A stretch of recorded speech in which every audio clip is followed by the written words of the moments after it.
Parce que tout le monde est kani. Tu as PPRD, tu as masqué. Mais tu as une émission à l'élo. Tu as une émission à Bissom Kolalelo à Kolobake. Vous avez dit que Pape François a eu un biso. Pape François a un langage direct contre l'impérialiste. Pape François Loba, bino ba occidentaux. Obimisa maboko na bino na Congo. Opie Congo trop. Ba Congolais ba kufi mingi. Wa ezali maloba ya Pape François oya tiki biso mkola lelo. Pape François o ngana kanga loba ce qui se passe à l'est de la République démocratique du Congo. Ça s'appelle génocide oublié. Ah, Pape François. Olanda qui paie Pape François Negazala qui humble, un homme humble. Humilité ezala qui caractérisé na Pape François. Au moment qui le lenge kani tango yaki na Kinshasa. Tango azali ko tourner a combi na podium au fachi beto azala qui Pape François Telemi Angumba mi apesi fachi mbote. Tous ces gens là qui sont humilité au Pape François azala qui na yango. Ndenga zala kokota makambo ya Congo. Pape François tiki biso lelo molimo na ye epe manakimia. Nous allons compatir na famille naie. Sans plus tarder, comme annoncé, l'enfer annoncé pour Joseph Kabila. Jean-Pierre Bemba sauve Fachi Beton. Zoé Kabila bloqué. Angaka Kima, mais bloqué. Bravo! Nabana Mboka Bawazalendo. Oh, baza couvert dans l'article 63 de la Constitution. Et ça dit bon titre, émission na biso Mukola lelo. Tolobaka la paire a changé de côté. Dieu est congolais. Effectivement, ma Congomani des pères et des mères. Donc partager mission, to commenter, to aimer. To lingi to panjate kepo. Bota l'émission lelo to ana ese mo makasi. Pour tolobaka nzamba zali congolais. Qu'est-ce qui se passe na province ya Sud Kivu? On nous signale que depuis hier, plusieurs villages dans la province de Sud Kivu, les Mera, Bouchakou, j'ai dit bien, plus de 5 villages, Oyo, les Ouazachou, Baouti, pour récupérer. Pourquoi? Vous voyez que Ouazalé doit exercer de très fortes pressions militaires à l'égard de la terroriste M23. Oyo, armée rwandaise acquilée aux abois. Ils étaient dans l'obligation de laisser 5 villages. Babouchakou, Balemera, Ezebele, au armée rwandaise et Tikilobi. La pression militaire à Bawazalendo. Vous voyez que Banilotik, Batouti Bayo Kaka, Balamo côté. Batouti Bayo Kaka, Sokyo la Kisi Babo rapport de force. Armée rwandaise, oh Lelo, Bazoé Balissu soutient à quel sens il s'est voué. Batiki ba village lobby, oh. Nous voyons Ouazachou, les Ouazalendo, Baote pour récupérer. Na niveau ici qui vous candez tout le baka, situation est dans la maboka ba Ouazalendo. Parce que traîtrise na trahison armée rwandaise a utilisé ka Mikolo bazo kokate. Ba komi aux abois, bazo ba solo ni ba osalate. Pourquoi la diplomatie agissante à Tata Mokonzi Ekolo et produire un résultat escompté? Ils ont continué à produire un résultat escompté. Bref, on est que les Américains, les lobes combinent un langage direct à l'égard de Rwanda. Olanda qui Massad Bolos, émissaire de Donald Trump. J'ai dit la semaine passée, le Lenge Kanya Senga qui dans les sanguinaires Paul Kagame, Abimisaba militaire na Congo, dans l'immédiat, pendant qu'il est encore temps. Tant Tozo Kamutalobi que pendant qu'il est encore temps, cela veut dire que Mikolo Koya, à cause de ça, Tawana Yakobimisaba militaire na Congo. Parce qu'il sera frappé par les Américains. Tout le monde peut le Lenge Kani, na point de presse au Massad Bolos, émissaire de Donald Trump au Yaki na Congo, à lobby, ça na plan. Les Américains, ça na plan pour stabiliser partie orientale Mobimba. Ça dit beaucoup. D'après les informations de notre possession, on vient de nous informer que eza na montagne moko ya mulai parce que boyebi ke Rwanda babenga yango pays de 1000 collines balobi eza na montagne moko ya mulai na Rwanda oyo baméricain batia radar ya munene radar wana nde bandai kosunga barwandais ya kokontrolaka espace aérien ya Afrique centrale mobimba. Je dis bien radar oyo baméricain batia na colline moko oyo eza mulai na Rwanda ebandaki kopermettre barwandais ya kocontrôler espace aérien ya Afrique centrale mobimba. Mais baoti koapprendre biso ke baaméricain baoti kodésactiver radar wana avec effet immédiat. Pourquoi baaméricain badésactiver radar wana? Parce que comprendre que les sanguinaires Paul Kagame azosala sourde oreille. Pression nyonso bazali ko exercer sur les sanguinaires Paul Kagame. Mais ils se rendent compte que l'homme a ko tenir mort du kiff, toujours ko déstabiliser Congo. Toujours ko déstabiliser partie orientale ya Congo. Oyebi que tata mokonzi ekolo apesaki offre moko ya malonga à l'égard ya américain ya ko nouer partenariat moko stratégique oyo et ko permettre biso to pesa bango ba minerais américain ba na ba investisseurs américains pour venir investir au Congo na partie orientale. Okaki pe lolenge kani ndenge Massad Bolos émissaire Donald Trump alobaki ba américain ba ko investir ba milliards. Biloko wana nyonso to esali ke ba Rwandais bazala le plus en plus fragilisé, le plus en plus isolé. C'est une information besoin en conditionnel. Tu peux informer biso lelo ke plusieurs positions ezalaki na maboko ya armée rwandaise na le 1-23. Balobi ba militaire rwandais bazali sous visibilité. To éviter ceux qui va bandu ko bima mais information monsieur se parvenir na biso ba prendre biso ke armée rwandaise atiki la majorité ba position na ye ba bandai ko contrôler na nord Kivu pour aya ko renforcer maintenant Kavumu. Vous voyez que Kavumu ezali na sud Kivu au moment où je vous parle ba information tu ko comme la biso yango wana. Maintenant tolingi toyeba parce que toyoki ba kongomani de père et de mère ba tuni biso mituna ebele balobi Joseph Kabila ayaki na Goma oui ou non biso même balobi ote Joseph Kabila tikali koya na Goma te bola kisa biso ba image mais toye ko informer bino lelo avec certitude avec véracité nyonso avec ma correspondant na biso bazala na partie orientale précisément na ville ya Goma que Joseph Kabila a foulaki makolo na ye na ville ya Goma ba prendre biso ke abandaki nanu epa ya papa Sassou mais oloko so sa biso pas c'est ça que papa Sassou azali papa oyoyo biso tozwaka ye lokola modèle Fachi beto kobenga ye papa. Mais tozoyeba te pourquoi cette haine viscérale oyo papa Sassou a commis na yango à l'égard ya Fachi Beton. Et tout ça la biso passe. Mais en tant que biso toza ba communicateur et investigation après avoir mené des recherches. Donc comprendre que haine viscérale oyo papa Sassou a na yango à l'égard ya Fachi Beton. Et ça pour Fachi Beton boya kotonga pont entre Congo Brazza na Kinshasa. Oyo ngake za la bénéfique et pas ya papa Sassou. Po babato nyonso minene ngai banda kokita na point noir. Bango bazui mosolo biso ba conteneur nde yaka et quand ça va partir ya pont oyo papa Sassou banda ko tia Fachi pression batonga pont wana. Mais Fachi aboya lobité. Tokotonga nanu pont en eau profond. Oyo eza na banana. Po ekobote la biso mbongo ebele parce que yango ezali vraiment pont en eau profond.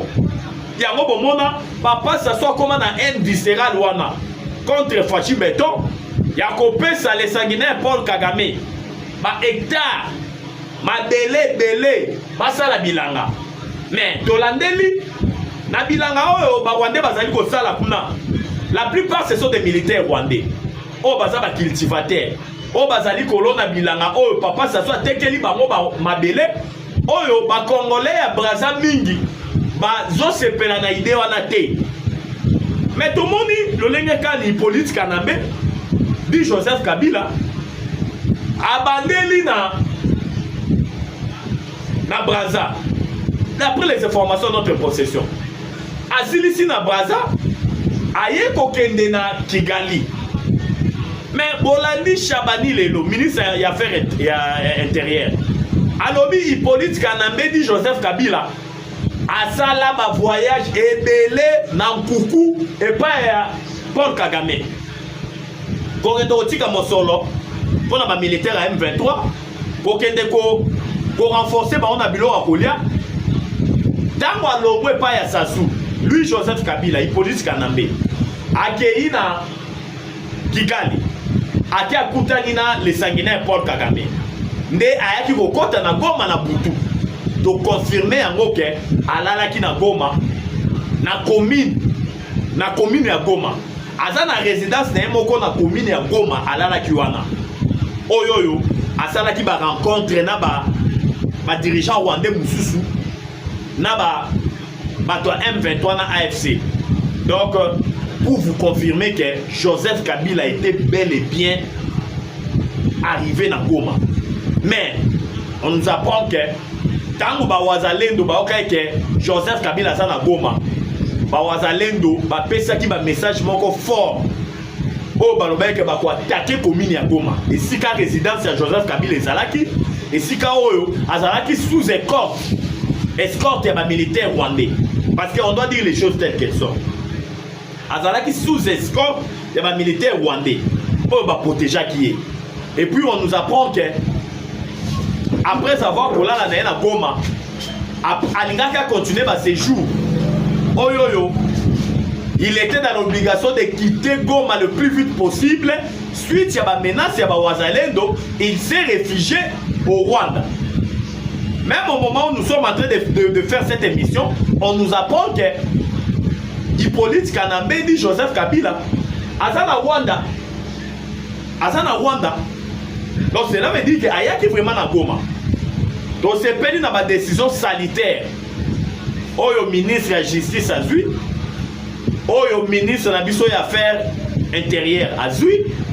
Il y a assiégé biloko nyonso ya Joseph Kabila. Kashamata, Kingakati, va faire maintenant son espoir. Oyo Hippolyte Kanambe dit Joseph Kabila, oyo zalaka disséminé sur toute l'étendue de la République. Et où tu kozala Kangi, dissimulé sur toute l'étendue de la République. Ma service intelligence et où tu dois siéger en haut. L'État Kangi en haut nyoso. Toutes les activités à PPRD sur toute l'étendue de la République. Et ça prohibé. Même PPRD au moment où je vous parle, parti à Hippolyte Kanambe, suspendu. Mais, tout cas, moi, bisoto zela qui va décision depuis Kala. Il fallait que ça les m'a depuis Kala. Mais totalement, on va tu ça la décision en gros, to sepeli na ngoté. Il fallait que bazo ba décision depuis Kala. Parce que le vrai pareil à le M23 AFC, c'est Hippolyte Kanambe dit Joseph Kabila. Et ali bongo maloba ya Eric Kuba. Oui, Eric Kuba zala qui conseiller en matière de sécurité à Corneille Nanga. Au Bakanga qui est na Tanzanie, au Tanzanie à Estrada qui est. Eric Kuba ça révélé à moi depuis Kalake. Moutoua finance à Bango Zali, Hippolyte Kanambe, dit Joseph Kabila. Mais, tant que la décision est besoin de l'élo, et ça lui pesa bien dit. Le gouvernement aurait dû prendre toutes ces décisions qu'on a vu l'élo, tant que Eric Kuba le baki. Parce que le parrain à l'M23 c'est lui. Pourquoi vous avez la décision au l'élo? Raison pour laquelle Bomoni, Kabila na Goma, point de presse, il fallait que ça na Goma, a beaucoup de ça à moté. Parce que Bolanda qui Barbaran Zimbi, on a dit porte-parole na e, alors que Kabila va partir à Goma. Mais tout le monde peut perdre ma vue panique. Ferdinand Kambere, Ote, Kabila tika on jamais na Goma. Mais Barbaran Zimbi, on a porte-parole na a confirmé que Kabila Koloba na Goma. Na Kinkaya, Bin Karubi, oui, Kinkaya, Bin Karubi. Aloba ka yango que Joseph Kabila a Koloba partir à Goma. Tango va suspendre l'activité à parti politique na bango, va suspendre PPRD et comme que ote va sali rétro-pédalage. Kabila tira aux jamais na Goma. Mais RFI annoncé yango que Joseph Kabila bel et bien à Ketina Goma, il avait foulé ses pieds dans la ville de Goma. Mais bon, il va sali rétro-pédalage. To sengi na justice asala musala na yango. Et puis nous avons aimé cette décision sanitaire. Il y a interdit na ba proche nyonso. Il y a Joseph Kabila va quitter Congo té. To sepeli na yango. Va quitter Congo té. To sengi na DG. Proche mon côté à Kabila quitter Congo. Bon, nous avons des informations sûres et vérifiables que ko quitter la bango Congo et ça dit pour que ko rejoindre M23. To ebi yango. Yango to lobi, justice c'est ça la musala na yango. Bisi kanyoso bazali, baluka ndenge nini ya ko fungolela bango misu ezalaga po oyo bazali ko sala na Congo, ba gérer Congo pendant 18 ans. Pour toi déranger Hippolyte Kanambe dit Joseph Kabila Santé. IDPS a fini dans opposition pendant plus de 37 ans. Mais bango c'était un pamba. Premier mandat au Batiaki Bakoka jambe avec des pots de bananes. Pour Fati Beto échoué. Mais Mamoni Moutaza ko échoué. Septième année kaka yango au deuxième mandature babandi bitumba. Ba ko capacité bazo ko kanzalate. Mais ya ko kamwe zalike. Kagame o yazo boma ba Congolais de cela 30 ans. Bokende ko sala na likopa yo financera M23 pour ba ko boma ba Congomani. Le peuple n'est pas dit. Mais toi ko ebisa na Hippolyte Kanambe dit Joseph Kabila que à confondre ben porté. Dans les années 1996 et en 2025, les dons ont changé. Mobutu dit ça parce que Mobutu Azaraki déjà haï par la population congolaise, zaïroise à son époque. Mais Fachi Azana nous aimé par les Congolais. Et puis les dons politiques sur le plan international, Fachi Azana va partenaire, Azana va super puissance où les Asimanaï. Naka Mobutu Azaraki Bongote. Donc ne confondez pas les époques. Dans la 2025, dans la 1996, raison pour laquelle tout sengi na bakongomani nyonso partout bozali ok bana guerre diplomatique. Ok bana guerre médiatique. Oh bazo distiller na ba réseaux sociaux, oh patati patata. Nous devons être derrière notre chef de l'État. Car la Bible nous dit toute autorité vient de Dieu. Parce que c'est Dieu qui a voulu qu'il soit là. Le Congo, c'est notre dénominateur commun. C'est notre pays. Fachi, c'est un humain, un jour il partira. Mais le Congo restera. Donc, langage ya Kokabolamboka. Toyebi mongona la biso lelo sa bimi déjà lelo yemo ami bimisi c'est Hippolyte Kanambe dit Joseph Kabila.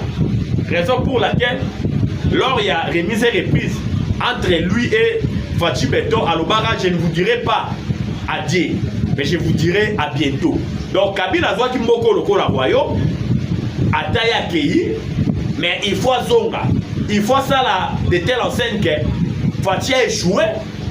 Pour y a zonga, il fallait kaka zonga pour mboko ezalaki royaume. Yango bomoni à part financement ou azope ça les M23. Mamobondo. Quand on parle de Mobondo, on va déstabiliser la province. Il y a Bandundu, commune à Maluku. Objectif, il y a Mobondo principal, il fallait qu'il y ait une insécurité dans la ville province à Kinshasa, au Balongité. Qui finance les Mobondo? C'est Hippolyte Kanambe dit Joseph Kabila. Quand Cobra a été abattu, Mobondo, par un sniper, il y a FRDC. Pour Cobra, Mobondo, ça a été Mobondo. Quand Cobra a été abattu, tant que Tokangi a joué à Cobra, Kolo Mobondo, il nous dira que non, tu vas financer ça dit que cadre peut perdre. Raison pour laquelle Bomoni Mikoleleka qui 15 cadres peut perdre ont été convoqués par la justice. Oh bayoka ki bango nandolo et puis ba relaxa ki bango. Ba Mobondo ba révéler ki yango. Mais le la justice c'est un preuve palpable. Yango Bomoni lo lenge kani batika ki bango. Pour ma preuve pesant peser ça l'a quitté parce que le lot en état de droit Raison pour laquelle nous allons conseiller à la des pères et des mères devaient ouvrir l'œil et les bons. Parce que Munguna sa la muki azotala lolenge kani il faut déstabiliser Mbokoyo. Tant que réunion zo salema et pas y a papa Sassou oyo Hippolyte Kanambe azalaki ils veulent maintenant basa la forcing na ville professeur Kinshasa. Masa c'est bête na ville professeur Kinshasa kaka po Hippolyte Kanambe azonga. Botala ba ballon ya friperie o ba tu kokanga na limité industriel 209 ballons ya ba treillis militaire bakanga mona limité industriel mais donc c'est pas pour ba banquette ezali déjà ya makasi pour ba démasquer réseau wana.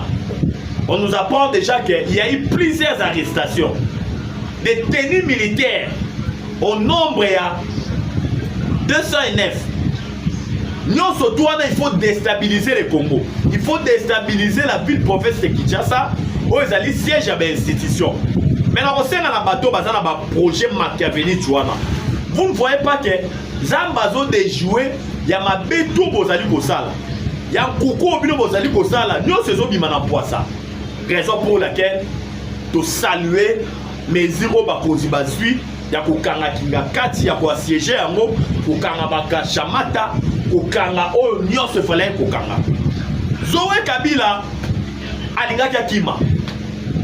Il avait voulu prendre la poudre d'escampette mais to sepeli na vigilance ya ba service ya intelligence. Zoé alingaki akima. Mais ba service ya intelligence bazaki na misuka ya kokanga ya kozongisa ya papa mo kende wapi.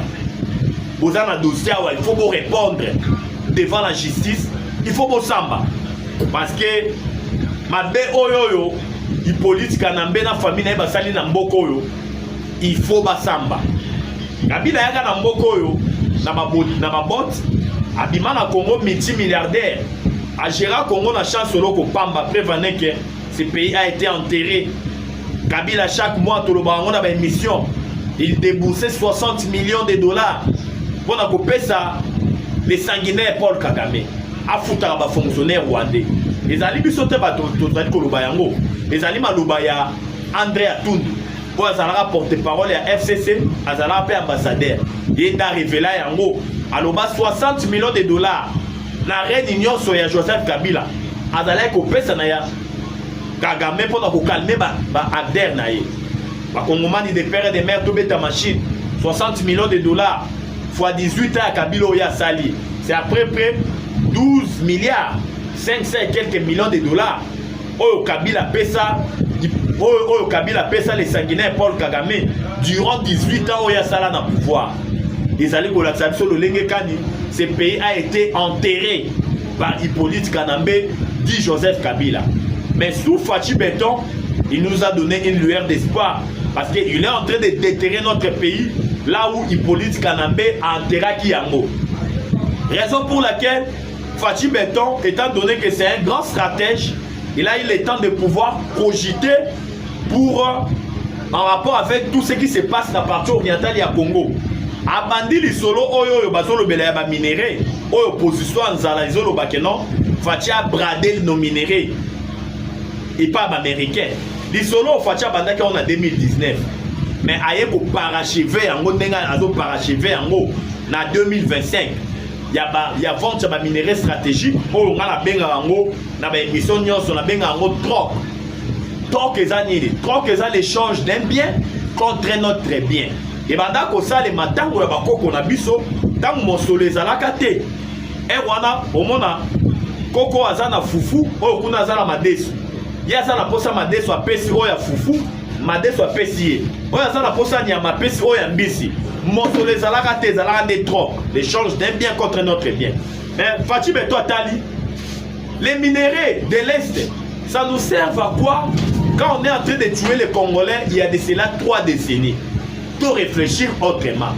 Tant à réfléchir à l'oubli même la déstabilisation de la partie orientale de notre pays c'était les Américains sous Clinton. Bon, tout ça, la néné. Bateau, il y a une initiative pour déstabiliser la partie orientale, il y a un cannabis.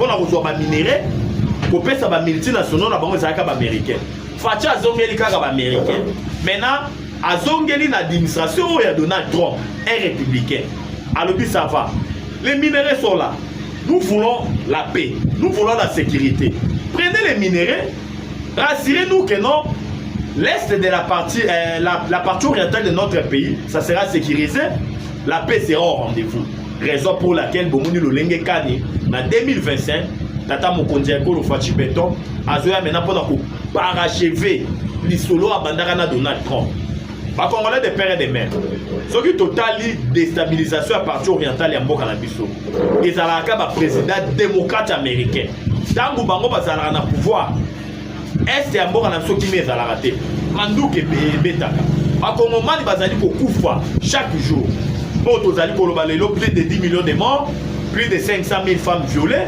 plus de 110 000 hectares dévastés yango bomoni Fachi alobi ba minéraux yango yo toza na posa sécurité yango bomonaki Donald Trump na lombangu atindaki émissaire na ye conseiller principal na ye na kombo Massad Bolos ayaki awawa il a pris langue avec le chef de l'État Fachi Beton il est allé au Rwanda il a donné les injonctions à les sanguinaires Paul Kagame en lui disant que vous devez retirer vos troupes à Congo.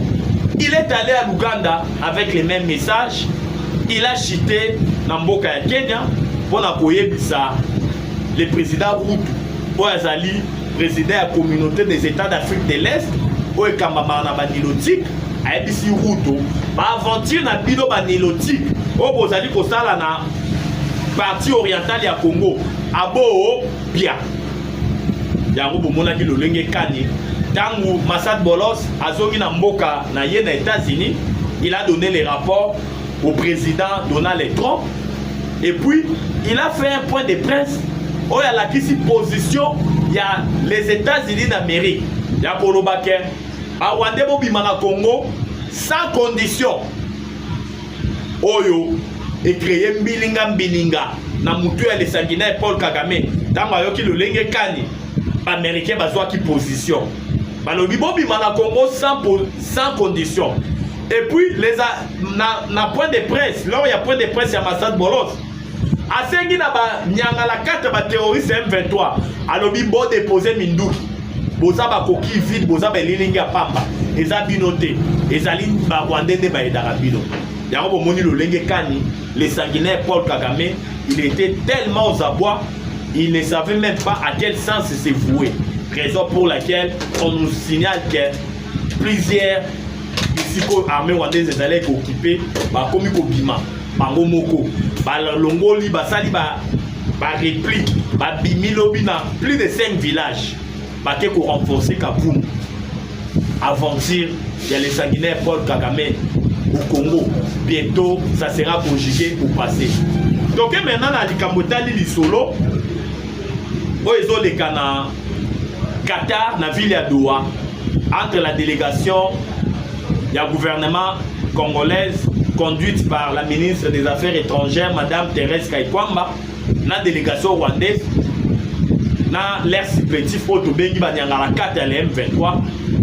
Les soldats allaient collecter le cadre dans la ville à Doha, dans Mboka ya Qatar. On nous signale qu'il y a eu plusieurs concessions entre les deux parties. Quand on parle des concessions, c'est que et si ko baninga balobaki A et si ko baninga balobi A et si ko balobi B o pe baninga bandimi. Donc il y a eu des concessions de part et d'autre. O baninga bandimaki ba o bandimi, o pe baninga bandimaki ba o bandimi. Mais biso ba kongomani de père et de mère.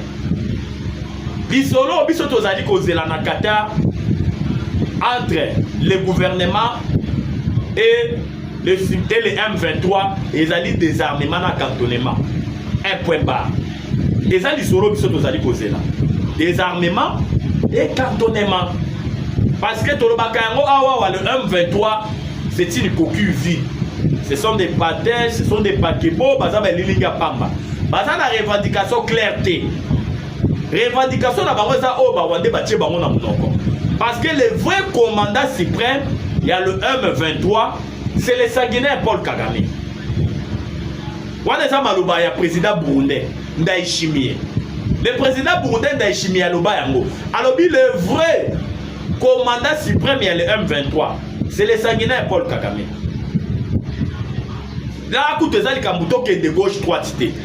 Parrain à Bango Ezali, Hippolyte Kanambe, dit Joseph Kabila. C'est un secret de polichinelle. C'est connu de tout le monde.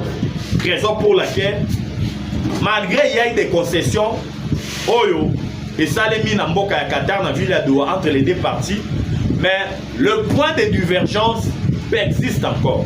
Le point de divergence, c'est Amigi. Vous voyez que la carte des terroristes à la M23 va poser 6 conditions. Oyo, gouvernement monaco, le voit la ligne rouge à ne pas franchir. Oyo, d'après les informations de notre possession, on nous apprend que le gouvernement Kangami Kaka na position en Alobi n'a qu'au franchir ma condition au binobo posé à Telemi Kakawana. Donc, on peut le lengue kani. Oyo, ma solo façon zali ko kende avec médiation à Qatarien. Ils ont toujours statico, mais dis-moi, information est ça que les allez continuer. Toloba Kayango a une émission, na biso, to comme maintenant la diplomatie agissante à tata mokonzi ekolo. Au Toloba qui ils ont produit des résultats escomptés. Vous allez que tout na biso, gouvernement d'union nationale to comme na niveau nini. Effectivement, on aura un gouvernement d'union nationale, au Tobengi à unité nationale.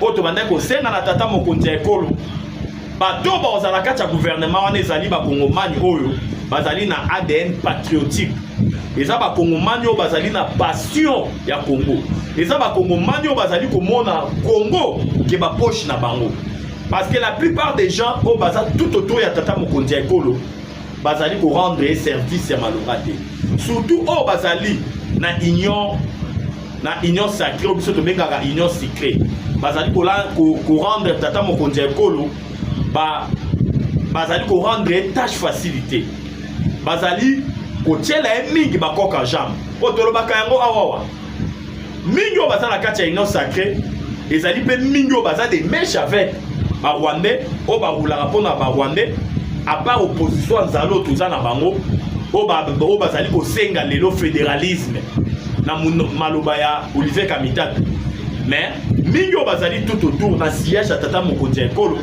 bazali ko rendre service ya malunga te yango bomona les grands prophètes ivoiriens o tolobaka na émission nyonso apona ko interpeller tata mokonzi ekolo po toyebi kalandaka pe biso na kombo Mohamed Sanogo aloba ke a prophétisa pona tata mokonzi ekolo Fachi Beto ko yebisa ke Fachi l'insecte qui ronge l'haricot se trouve toujours dans l'haricot.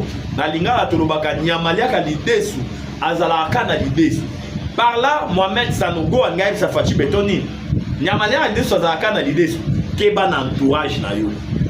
Keba na bato baza tout autour na yo. Ezali même message au biso to lansaka et pas tata mokonzi ekolo. Pona ko ebisa ke entourage na yo ezali bato yo. Baza même vision na yo te.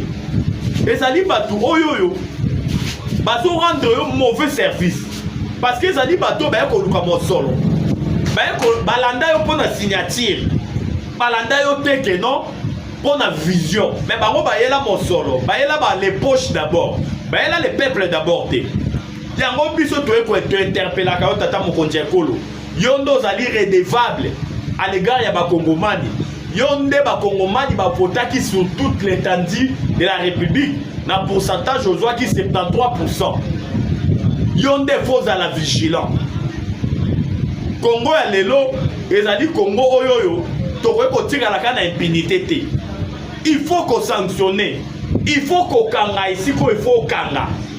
Parce que mboka soki ezali kokita bakongomani bakomona nde yo yonde kongomani ya yango. Yango doyaka toujours ko interpeller tata mokonzi ekolo. Vous devez ouvrir l'œil et les ponts. Na bateau baza zinga na yo. Et puis ya bateau bazali na kati ya union sacrée. O bazali komona kaka mosolo bazali komona yo te. Tous exemple loko ya Vital Kamerhe. Rwaka ningi king. Bazali président de l'Assemblée nationale. Vital Kamerhe a toujours okende na Braza. Na mission de service na compte ya Assemblée nationale.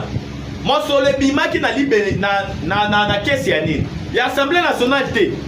Mais Vital Kamerhe oya moni ya malamu koloba ezali ba papier duplicateur na ba biki o bazali kosomba mais ebele ya mosolo bazali kobimisa mpona kosala ba voyage partout komema bana ya mida kotia bango ba chargé de mission komema ba Daniel Massaro Vital Kamerhe amoni yango te yango tozali kointerpele mpona entourage mosolo azali kobimisa ya ebele ya mosolo oyo bango bamoni eza kaka biki na papier oyo eza moins de $10 yango nde bango bazali koréclame babosani ke mboka ezali na bitumba effort de guerre ezali kokonsome biso ebele kofuta bamilitaire kosomba bamanduki une balle vaut $3 mais Kamerhe oyo amoni eza kaka biki na papier oyo babimisaka po basomba abosani bamission de service nyonso azali komema engulupa ya bato bana ya mida ba Daniel Massaro abosani yango biso bakongomani de père et de mère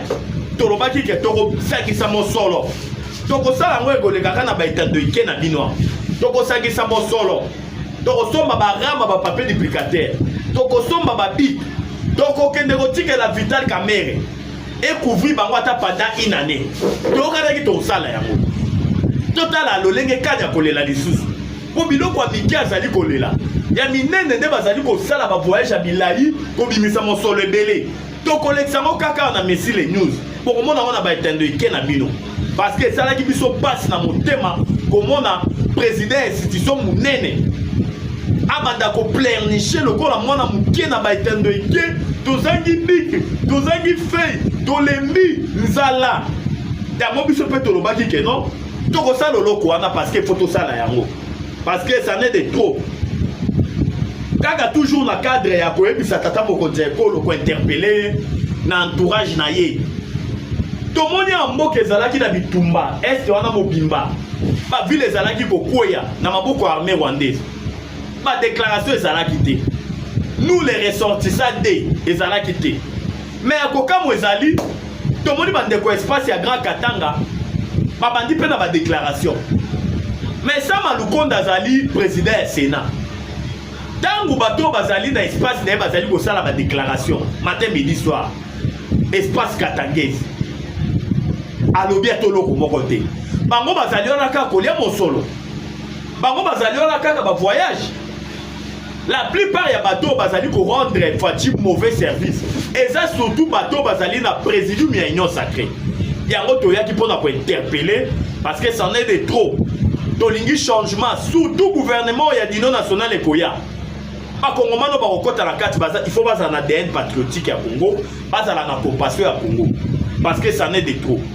yango interpellation na biso toyaki na yango na émission mokolo ya lelo lakisa tata mokonzi ya ekolo ya mboka tata mokonzi ya ekolo boni lolenge kani bato bazali tout autour na ye bazorendre mauvais service te ya ebele ya koloba ezalaki me boyebi ke la chaîne la plus suivie Mesile News ezali likambo ya ngonga mpona lelo tosuki awa numéro na biso ezali plus 243 89 77 525 44 plus 243 89 77 525 44. La patrie ou la mort. La patrie ou la mort. La patrie ou la mort. Ou la mort, nous vaincrons. Je dis et je vous remercie. Ciao.